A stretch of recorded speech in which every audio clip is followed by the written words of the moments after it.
We have two all-star panels ahead of us. The next one is going to talk about a kind of futurology and potential that seems weirdly underappreciated at the moment, but I think therefore is due for a revival. This is the potential of space to deal with the issues we've been discussing, which we all have to confront. This was the excitement of my childhood era, and I think it has potential to be exciting again. We have three wonderful panelists. One of them is Elon Musk, who's known in this business as the co-founder of PayPal. He also has been a leader in electric vehicles with Tesla, and for our purposes, he is a serious entrepreneur in space travel. His SpaceX company has won the competition to design and build the successor to the space shuttle when it retires. The other is Peter Diamandis, who's been for 20 years a leader and pioneer in the business of personal spaceflight. He arranged, among others, the recent trip of Charles Simonyi to the space station. He's the chairman of the X Prize Foundation, which offers cash prizes for breakthrough innovation. The moderator is the universally known and admired John Doerr of Kleiner Perkins. So please join me in welcoming our three panelists.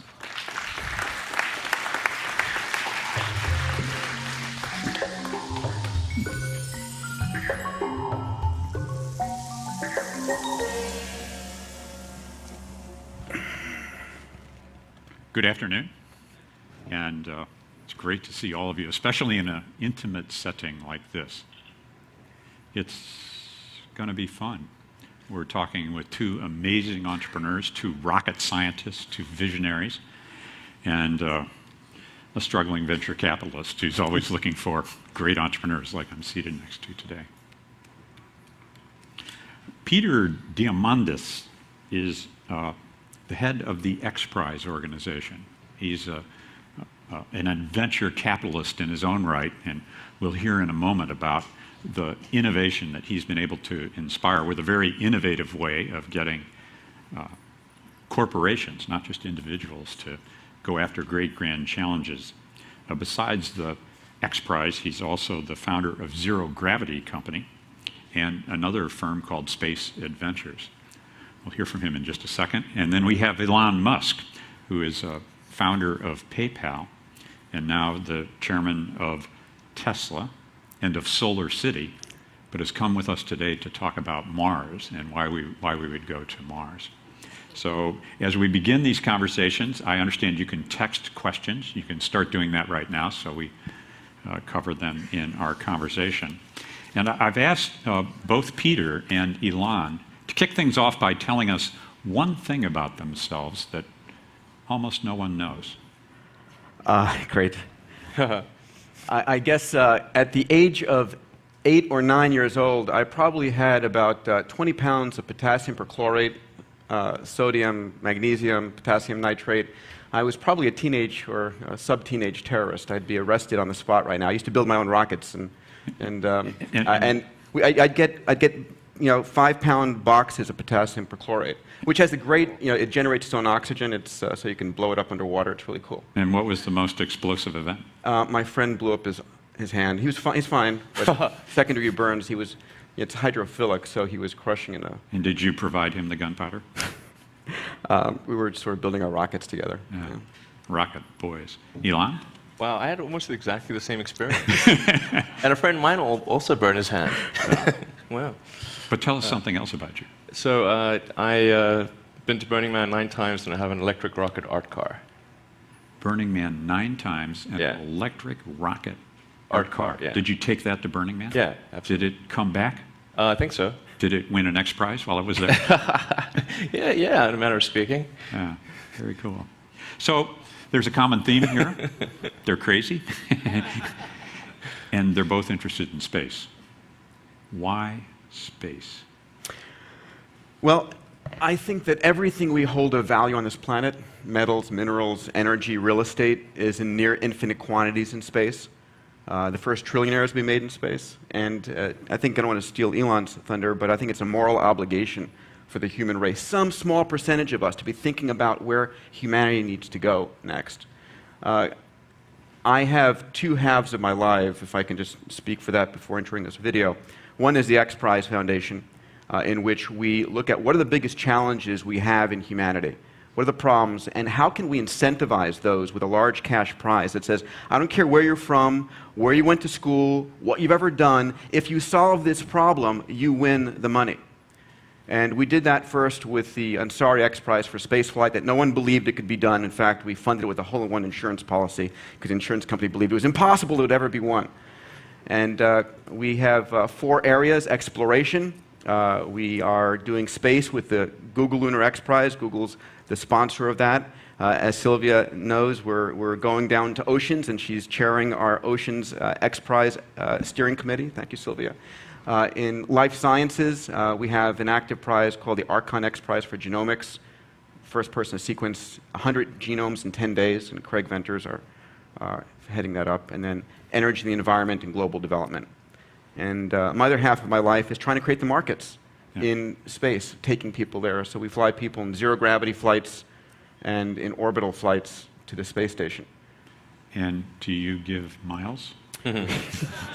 Not yet. Not yet. So there's a video you want to show. I'd love to show a short video to punctuate some of those and give you visuals. So if we could run the first video. Some Ansari X Prize footage from 4 years ago.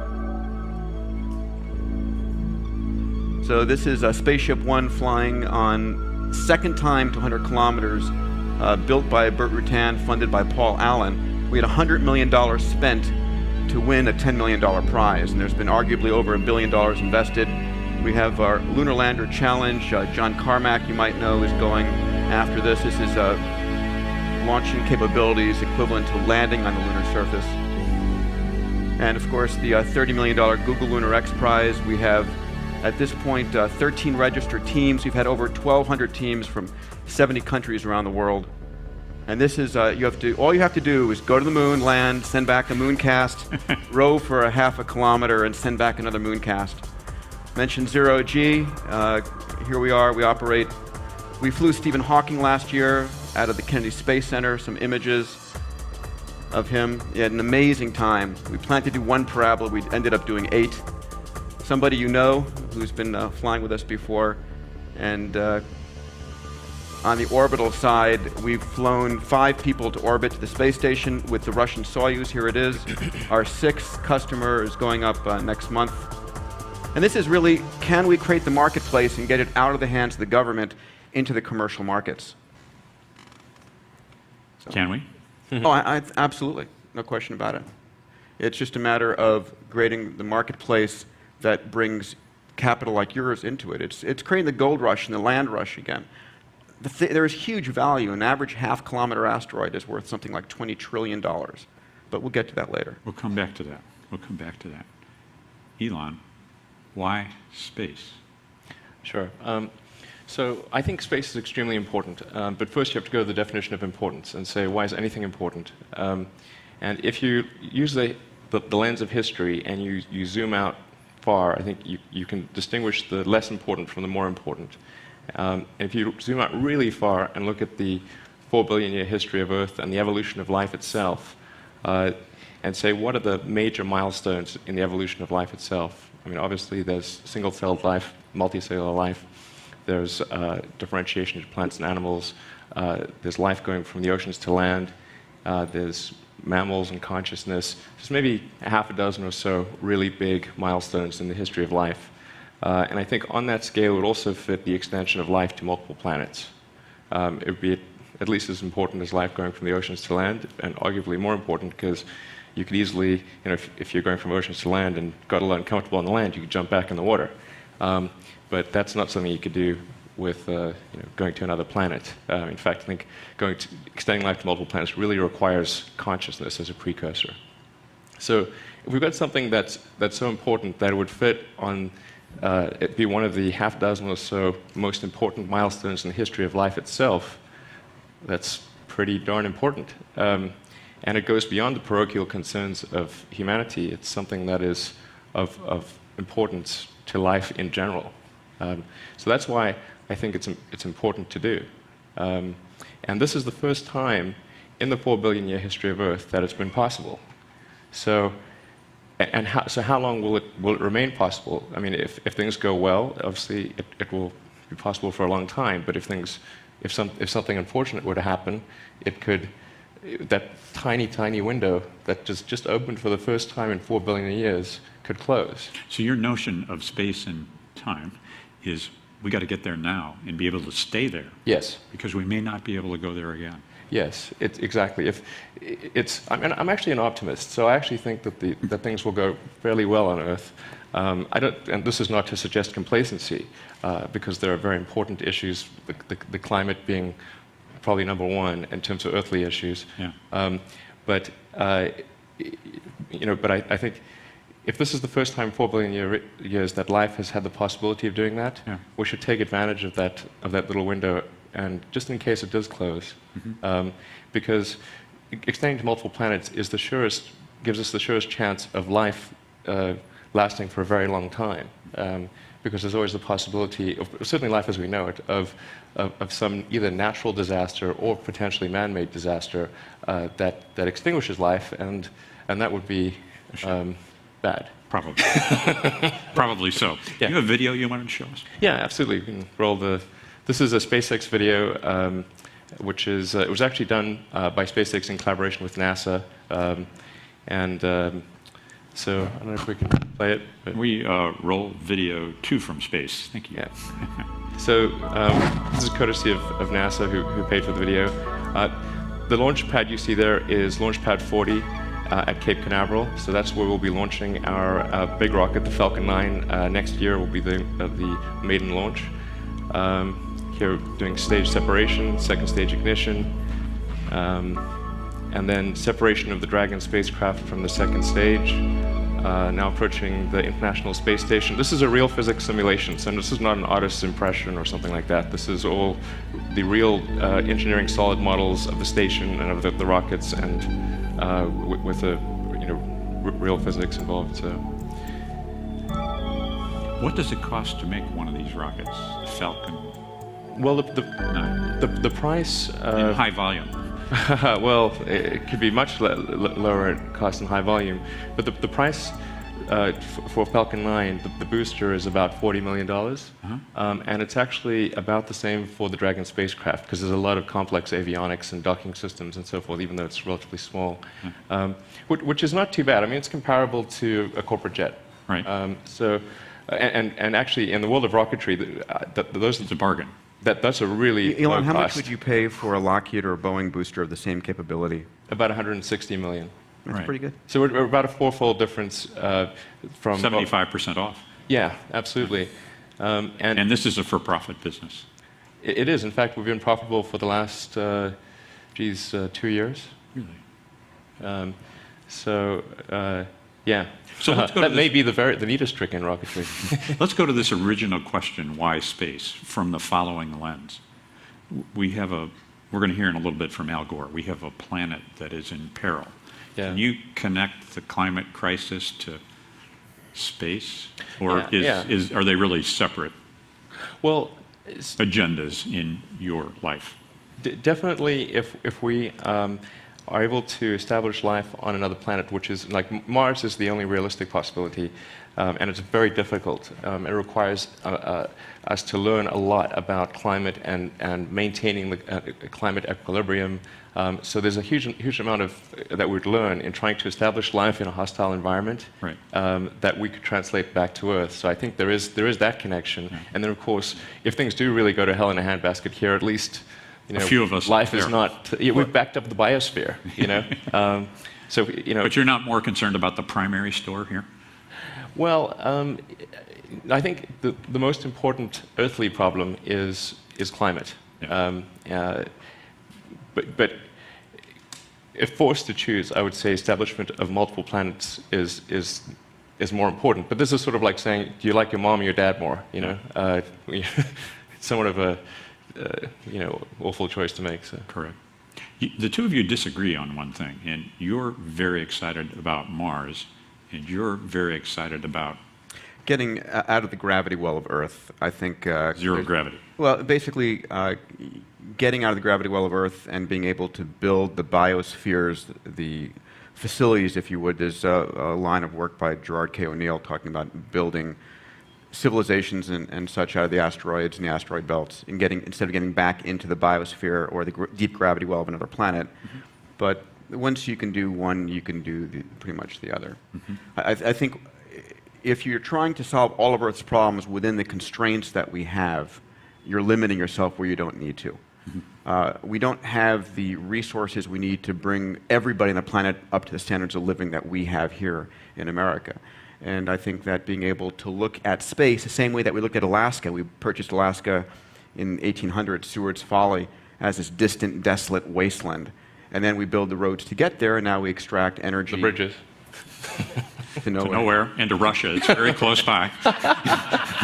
But on a serious point, when we build the infrastructure to get there, we now extract resources that benefit the rest, and we'll do the same in space. We'll bring resources from Mars back to Earth. Not from Mars. Not from Come on. Mars. Do you offer miles? Maybe. Okay, questions, you can text those to 90822. And So I have an announcement to make here today. do we have any news? Yeah. Oh, I do. As you know, we are in the business of getting people to the space station. We offer a seat and we offer a backup position. And somebody here in the audience is going to be training in Moscow very shortly to go to eventually fly. And if that person would please stand up. Esther Dyson.